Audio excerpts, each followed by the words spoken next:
जी, मैं आचार्य जी का रुख करूंगा, लेकिन आप अनुराग अपनी बात को 30 सेकंड में रखिए, 30 सेकंड में रखिए। और जो आचार्य जी ने कुछ डायरेक्ट सवाल पूछे थे, हमेशा भी जी आचार्य मेरी तरफ रुख मत करिए, वरना भदौरिया जी को बुरा लग जाएगा। पहले भदौरिया जी की पूरी बात सुन लीजिएगा। आचार्य जी, मैं आपका सम्मान करता हूं, मैं बीजेपी का सम्मान किया है, मैं हर व्यक्ति इन्हें फालतू में बुलवा रहे हैं, आदरणीय वो तीनों बातें रिपीट कर रहे हैं। फालतू में नहीं, ऐसा सम्मान तो मैंने कहा कि मुझे तो शोले की मौसी याद आ गई। ऐसा सम्मान भगवान किसी का न करवाए। आपने बड़ा सम्मान किया है, कुछ उनको गाली सम्मान किसी का ना करे। अभी जी आपका भी सम्मान करते हैं ये। आप आचार्य जी से मुझे क्यों भिड़ा रहे हो भाई? मैं अपनी बात कह लूं। मैं भिड़ा रहा हूं क्या? भारतीय जनता पार्टी के प्रवक्ता कह रहे हैं मुंह काला कलाई। एक सेकंड मैं आपने बोला आप एक सेकंड अनुराग भाई, आपको वक्त मिल जाएगा। आपने बोला आप भिड़ा रहे हो, ये मैं भिड़वा रहा हूं भाई। एक दूसरे को आप लोगों ने जो शब्दों का इस्तेमाल किया वो करा, मैंने क्या कहा है इसके अंदर? मुंह काला कलाई विधायक कर रहा है, दिग्विजय सिंह करा रहे हैं, मैं क्या इसमें कहूंगा? कल को बोलेंगे मुंह काला कलाई आप करा रहे हो, मैं थोड़ी करा रहा हूं मुंह काला कलाई।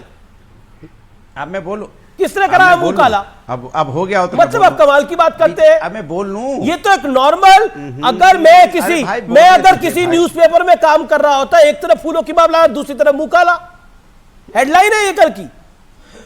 आप कमाल की बात करते हैं, और कोई दे देगा अखबार हिंदी का। लेकिन ऐसा अब मेरा कोई कॉपीराइट नहीं है, लेकिन ये मैं करा रहा हूं। आपने बोला आचार्य जी को कि इनसे 3 बार फालतू में बुलवा लिया, एक ही बात तो कर रहे हैं ये। आप ही ने बोला ना, मैंने बोला? अरे तो मैं बोल लूं, हो गया ना। मैंने बोला बार बार आप इस शब्द को बोल रहे हो, इसके मतलब आप लड़ाना चाह रहे हो। बार बार आप आचार्य जी को उस्का रहे हो, हमें उस्का रहे हो, लेकिन हम लड़ने वाले नहीं है। हम हिंदुस्तानी हैं, सब एक दूसरे का सम्मान करने वाले लोग हैं, हम नहीं लड़ेंगे। आचार्य जी कुछ कहना चाहते हैं, जवाब अब आपने बोला आचार्य जी कुछ कहना चाहते हैं। आचार्य जी 30 सेकंड। अरे मैं बोला ही कहां भाई? आपने बोला आचार्य जी 30 सेकंड। आचार्य जी 30 सेकंड। सारा कहानी आप गा रहे थे, हमसे कह रहे आप। आचार्य जी 30 सेकंड, आचार्य जी बोलेंगे। वैसे अमीश देवगन, इस बात को तो मैं भी मानता हूं कि भदौरिया जी जो बात कह रहे हैं बिल्कुल ठीक कह रहे हैं।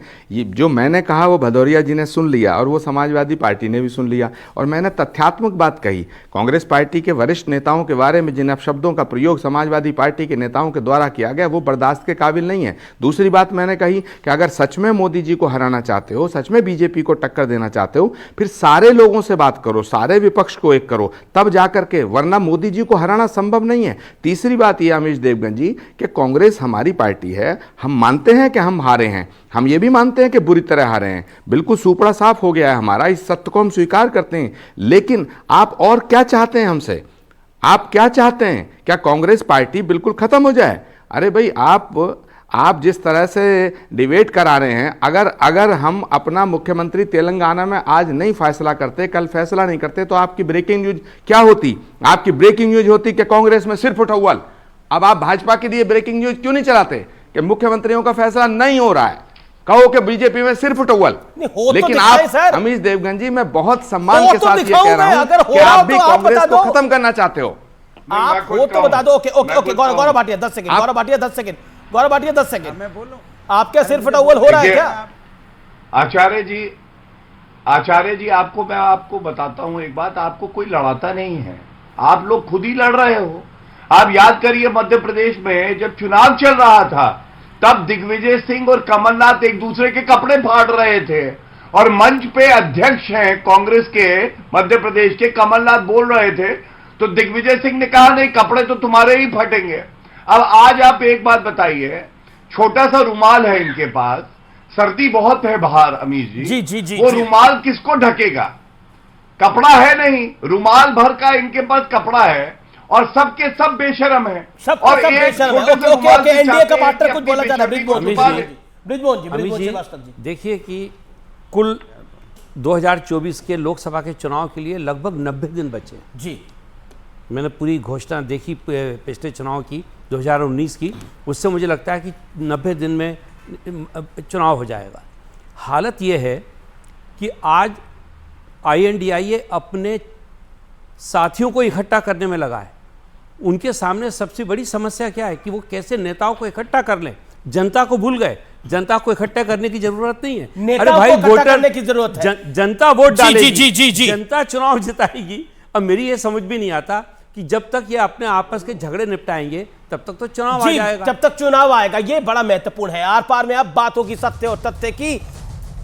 संसद में मोदी सरकार ने जम्मू कश्मीर से जुड़े 2 बिल पेश किए और इसमें चर्चा के दौरान लोकसभा में जम्मू कश्मीर से जुड़े इतिहास के पन्ने एक एक कर फिर खुलने लगे। और जाहिर सी बात है, जब जम्मू कश्मीर के विवादित इतिहास का जिक्र होगा तब पूर्व प्रधानमंत्री पंडित नेहरू का जिक्र भी जरूर होगा। और गृह मंत्री अमित शाह ने यही किया। लेकिन लोकसभा में चर्चा के दौरान गृह मंत्री अमित शाह ने बड़ी महत्वपूर्ण बात सदन में रखी। सबसे पहले गृह मंत्री का वो बयान सुनिए। नेहरूवियन ब्लंडर, सबसे बड़ी गलती जब हमारी सेना जीत रही थी, पंजाब का एरिया आते ही सीज फायर कर दिया गया और पाक ऑक्यूपाई कश्मीर का जन्म हुआ। और दूसरा, यूएन के अंदर हमारे मसले को ले जाने की बहुत बड़ी गलती थी। लेकिन कांग्रेस को गृह मंत्री अमित शाह के बयान से इतनी आपत्ति हुई कि उन्होंने सदन से ही वॉकआउट कर दिया। कांग्रेस ब्लंडर शब्द के इस्तेमाल से काफी नाराज हो गई थी। लेकिन यह ब्लंडर शब्द आखिर नेहरू के साथ, पंडित नेहरू के साथ जुड़ा क्यों है? यह नेहरूवियन ब्लंडर आखिर है क्या? इसको आज मैं एक्सप्लेन करूंगा, जिसका जिक्र गृह मंत्री अमित शाह ने किया। बात 22 अक्टूबर 1947 की है व्यूअर्स, जब जम्मू कश्मीर में पाकिस्तान ने हजारों कबायलियों को भेज दिया था। धीरे धीरे ये कबायली आड़ में पाकिस्तानी फौज ने जम्मू कश्मीर में कब्जा जमाना शुरू कर दिया।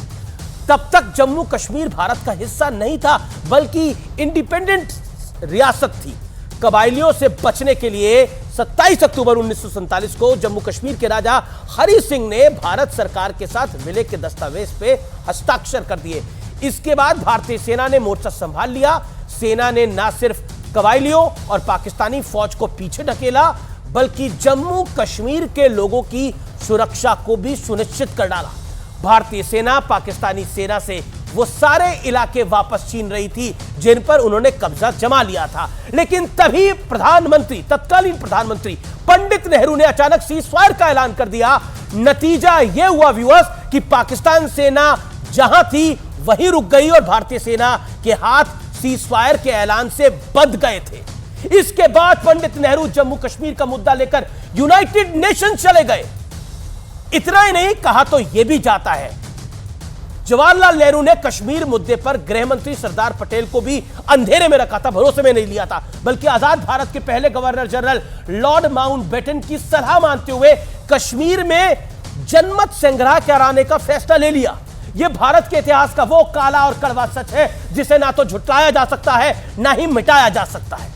लेकिन जब भी यह मुद्दा उठता है, नेहरू के ब्लंडर्स को याद किया जाता है, तो ना जाने कांग्रेस ऐसा बर्ताव क्यों करती है, जैसे नाइंसाफी कश्मीरियों के साथ नहीं हुई बल्कि पंडित नेहरू के साथ हो रही है। इतना ही नहीं, जब मोदी सरकार ने 370 जैसी एक बड़ी ऐतिहासिक भूल का सुधार किया, तब भी तरह तरह के भ्रम फैलाए गए। कहा गया कि कश्मीर में अब खून की नदियां बहा जाएंगी। लेकिन प्रधानमंत्री मोदी की स्ट्रैटेजी और गृह मंत्री अमित शाह की जबरदस्त प्लानिंग ने 370 के बाद जिस तरह से जम्मू कश्मीर को संभाला, उसका नतीजा है कि कश्मीर में अब विकास के ट्रैक पर वो दौड़ रहा है। पत्थरबाज बिलों में छुप गए हैं, टेररिस्ट या तो पाकिस्तान भाग गए हैं या फिर धोखज में पहुंच रहे हैं। सच्चाई यह है कि इस देश ने खामियाजा भुगता है जो पंडित नेहरू ने तब भूल करी। तो फिलहाल सत्य और तथ्य में इतना ही।